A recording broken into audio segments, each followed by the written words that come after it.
Praise the Lord.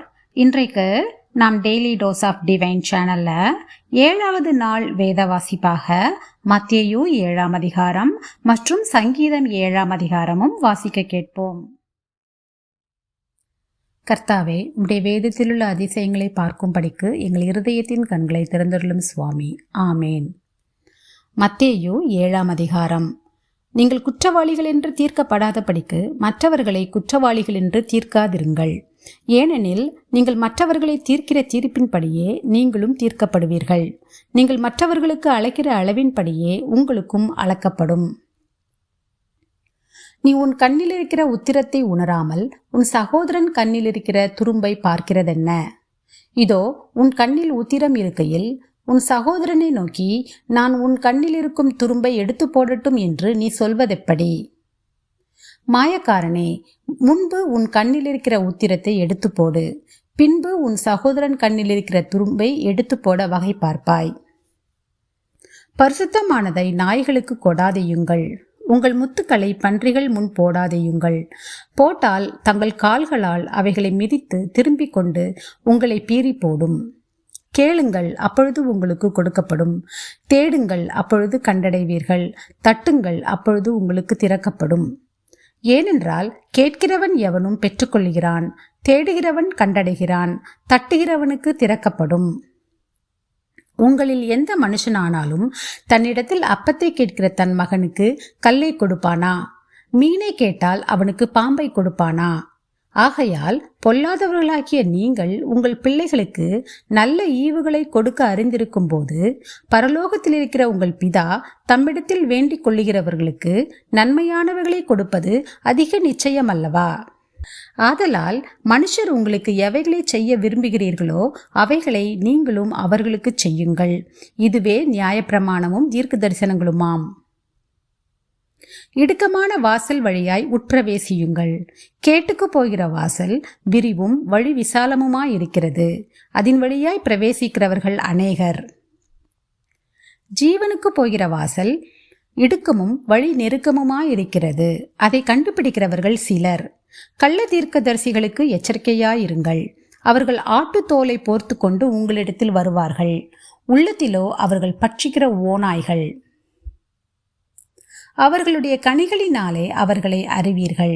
முட்செடிகளில் திராட்சப்பழங்களையும் முட்பூண்டுகளில் அத்திப்பழங்களையும் பறிக்கிறார்களா? அப்படியே நல்ல மரமெல்லாம் நல்ல கனிகளை கொடுக்கும், கெட்ட மரமோ கெட்ட கனிகளை கொடுக்கும். நல்ல மரம் கெட்ட கனிகளை கொடுக்க மாட்டாது, கெட்ட மரம் நல்ல கனிகளை கொடுக்க மாட்டாது. நல்ல கனி கொடாத மரமெல்லாம் வெட்டுண்டு அக்கினியிலே போடப்படும்.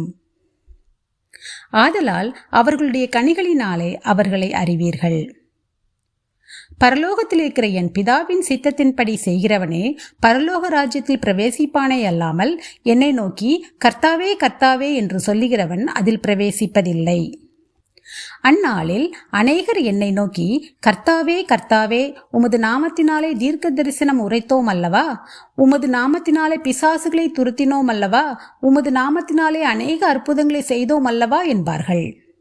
அப்பொழுது நான் ஒரு காலம் உங்களை அறியவில்லை, அக்கிரம செய்கைக்காரரே, என்னை விட்டு அகன்று போங்கள் என்று அவர்களுக்கு சொல்லுவேன். ஆகையால் நான் சொல்லிய இந்த வார்த்தைகளை கேட்டு இவைகளின்படி செய்கிறவன் எவனோ அவனை கன்மலையின் மேல் தன் வீட்டை கட்டின புத்தியுள்ள மனுஷனுக்கு ஒப்பிடுவேன்.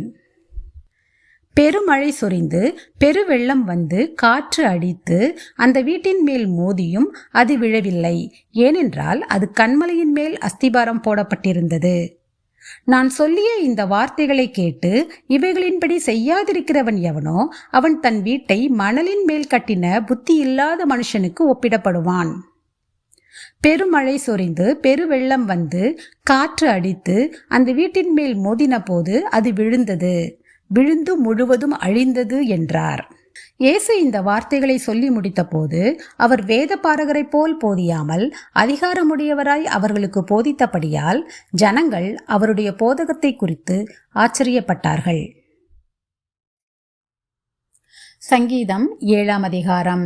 என் தேவனாகிய கர்த்தாவே, உம்மை நம்பியிருக்கிறேன். என்னை துன்பப்படுத்துகிறவர்கள் எல்லாருக்கும் என்னை விலக்கி ரட்சியும். சத்துரு சிங்கம் போல் என் ஆத்துமாவை பிடித்து கொண்டு போய் விடுவிக்கிறவன் இல்லாமையால் அதை பீறாதபடிக்கு என்னை தப்புவியும். என் தேவனாகிய கர்த்தாவே, நான் இதை செய்ததும் என் கைகளில் நியாயக்கேடு இருக்கிறதும் என்னோடே சமாதானமாயிருந்தவனுக்கு நான் தீமை செய்ததும் காரணமில்லாமல் எனக்கு சத்ருவானவனை நான் கொள்ளையிட்டதும் உண்டானால், பகைஞன் என் ஆத்துமாவை தொடர்ந்து பிடித்து என் பிராணனை தரையிலே தள்ளி மிதித்து என் மகிமையை தூளிலே தாழ்த்த கடவன். கர்த்தாவே, நீர் உம்முடைய கோபத்தில் எழுந்திருந்து என் சத்துருக்களுடைய மூர்க்கங்களின் நிமித்தம் உம்மை உயர்த்தி எனக்காக விழித்து கொள்ளும். நியாய தீர்ப்பை நியமித்திருக்கிறீரே. ஜனக்கூட்டம் உம்மை சூழ்ந்து கொள்ளும். அவர்களுக்காக திரும்பவும் உன்னதத்திற்கு எழுந்தருளும். கர்த்தர் ஜனங்களுக்கு நியாயம் செய்வார்.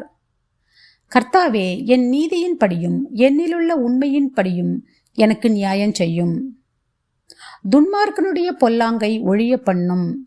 நீதிமானை ஸ்திரப்படுத்துவீராக. நீதியுள்ளவராய் இருக்கிற தேவரீர் இருதயங்களையும் உள்ளிந்திரியங்களையும் சோதி தருகிறவர். செம்மையான இருதயமுள்ளவர்களை ரட்சிக்கிற தேவனிடத்தில் என் கேடகம் இருக்கிறது. தேவன் நீதியுள்ள நியாயாதிபதி. அவர் நாள்தோறும் பாவியின் மேல் சினங்கொள்ளுகிற தேவன்.